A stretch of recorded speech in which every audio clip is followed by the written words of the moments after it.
আইপিএলে কেকেআর এর কালো জার্সি অপয়া এক সুন্দরী নায়িকার কথা শুনে জার্সির রং পাল্টে ফেললেন শাহরুখ। তবে ছিল কালো জার্সি হয়ে গেল বেগুনি।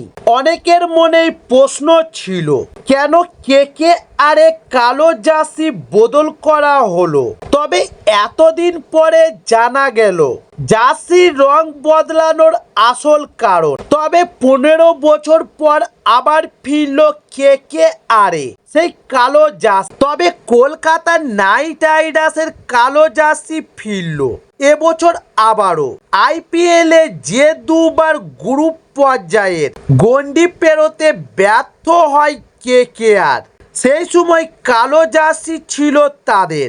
আর তাতেই নাকি দলের কর্ণধার শাহরুখ ভেবেছিলেন সেই কালো জার্সি অপয়া একটা সময় অশুভ তকমা পেয়েছিল কলকাতার এই কালো জার্সি। আর এই তকমা দেওয়ার পিছনে অন্যতম হাত ছিল দলের অন্যতম কর্ণধার অভিনেত্রী জুহি চাওলার। পরে তার কথাতেই নাকি শাহরুখ খান কালো জার্সির রং বদলাতে বাধ্য হন। তবে 2008 সালে আইপিএল শুরু হয়। সেই বছর প্রথম ম্যাচেই ধামাকা পারফরমেন্স করে কেকেআর।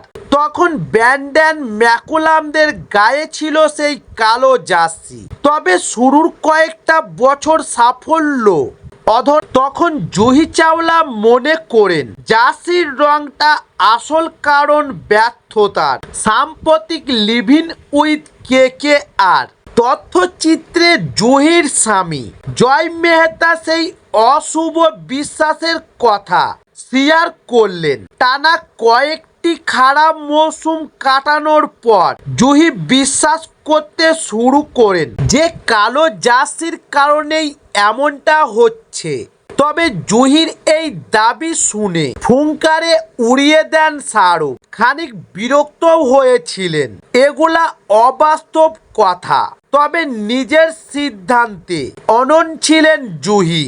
তবে অবশেষে জুহির জেদের কাছে হার মানেন শাহরুখ। কেকেআর এর জার্সি কালো থেকে বেগুনি করা হয়। জুহির দাবি তারপর থেকেই তাদের ভাগ্যও ধীরে ধীরে পরিবর্তন হতে থাকে।